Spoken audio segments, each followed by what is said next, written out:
नमस्कार, मेरा नाम है शुभम शुक्ला।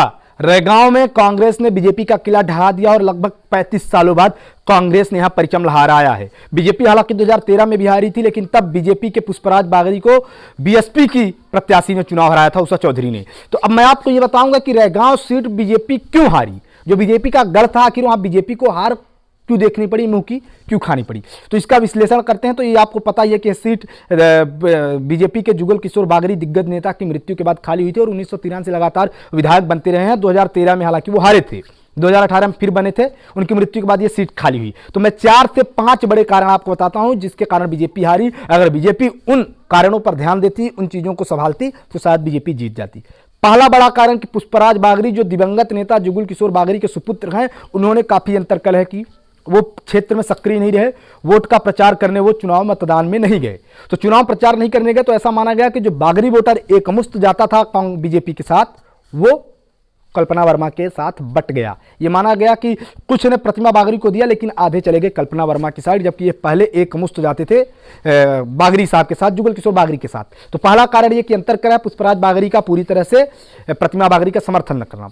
दूसरा कारण सबसे बड़ा यह कि बीजेपी के दिग्गज नेता नारायण त्रिपाठी मैहर से विधायक हैं। वो लगातार सरकार के खिलाफ बोलते रहे हैं, लगातार सरकार की आलोचना करते रहे हैं, लगातार शिवराज सरकार के कार्यप्रणाली पर प्रश्न चिन्ह खड़ा करते रहे हैं। लेकिन मैं खुद क्षेत्र में सक्रिय था, मैंने रैगांव सीट को बहुत करीब से देखा था, कवर किया। तो मैंने पहले ही भविष्यवाणी कर दी थी, पहले ही बता दिया था कि यहां बीजेपी हार रही है। तो दूसरा कारण नारायण त्रिपाठी जी हैं। नारायण त्रिपाठी का ब्राह्मण वोटरों में अच्छा खासा प्रभाव है और यहां ब्राह्मण डोमिनेटिंग फैक्टर हैं। यहां ब्राह्मणों का अच्छा खासा छत्रप है। ब्राह्मण वोटर जिधर जाते हैं उनकी जीत तय मानी जाती है। ब्राह्मण अभी तक बीजेपी के साथ रहता था, लेकिन नारायण त्रिपाठी इस बार खुलकर बीजेपी का विरोध कर रहे थे। वो घर घर जाके ये बोल रहे थे कि बीजेपी को वोट नहीं देना है। और उनका एक तो वीडियो भी वायरल हो गया था जिसमें वो बोल रहे थे कि रैगांव में चुनाव हो रहा है, निपटा दो, बीजेपी को निपटा दो, उनका कहना था। तो दूसरा फैक्टर नारायण त्रिपाठी का बीजेपी के लिए प्रचार न करना, बल्कि कांग्रेस प्रत्याशी के लिए वोट मांगना। तीसरा फैक्टर सांसद गणेश सिंह से नाराजगी लोगों की।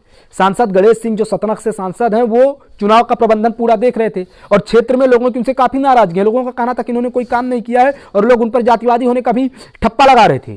तो यह कहा गया कि सांसद गणेश सिंह जो यहां पे चुनाव प्रभार थे, इस कारण भी कई लोगों ने वोट देने से मना कर दिया था बीजेपी को। तो तीसरा कारण सांसद गणेश सिंह से नाराजगी। चौथा कारण अर्जुन सिंह के सुपुत्र अजय सिंह राहुल का एक वर्चस्व होना। आपको पता होना चाहिए कि जब यहां से सतना से की लोकसभा सीट से लड़े थे अजय सिंह राहुल, या इस बार हो, तो ये जो जिस क्षेत्र में रैगांव में जहां चुनाव हो रहा है, यहां अजय सिंह राहुल लीड किया करते थे। वो भले चुनाव हो जाते थे, लेकिन अजय सिंह राहुल यहां से हमेशा लीड में रहते थे। रैगांव से वो हमेशा ज्यादा वोट पाते थे रैगांव विधानसभा से अंदर, जब वो लोकसभा में लड़ते थे। जो सतना की रैगांव सीट थी, तो इसमें अजय सिंह राहुल का छत्रप है, छत्री वोटर अच्छे खासे हैं और ये माना गया कि अजय सिंह राहुल के कहने पर छत्रियों ने वोट डाला और वो कल्पना वर्मा को टिकट दिलवाने में भी उनका बड़ा हाथ था। तो चौथा जो ये फैक्टर था बड़ा, तो यही कि अजय सिंह राहुल का जो फैक्टर था, जो ठाकुर वोटर थे, वो अजय सिंह राहुल की तरफ कारण कांग्रेस में गए और कल्पना वर्मा जीत दर्ज की 6000 से ज्यादा वोटों से। और एक जो पांचवा बड़ा कारण था वो ये था कि सरकार से भी लोगों की नाराजगी थी।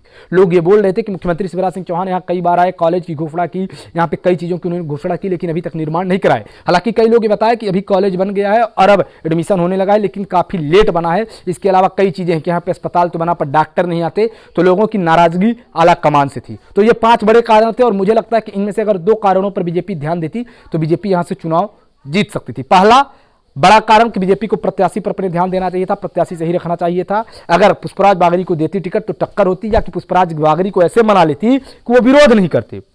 दूसरा बड़ा कारण यह कि अगर बीजेपी मैहर विधायक नारायण त्रिपाठी को पूरी तरह अपने पक्ष में ले लेती और उनसे बीजेपी के समर्थन पर खुलकर प्रचार करवाती, तो यहां का रिजल्ट निश्चित तौर पर दूसरा होता। नारायण त्रिपाठी का फैक्टर बड़ा फैक्टर है। तो मैंने आपको रैगांव सीट में बीजेपी की हार का कारण बता दिया है। मध्य प्रदेश की तमाम राजनीतिक खबरों को देखने के लिए चैनल को सब्सक्राइब करें। धन्यवाद।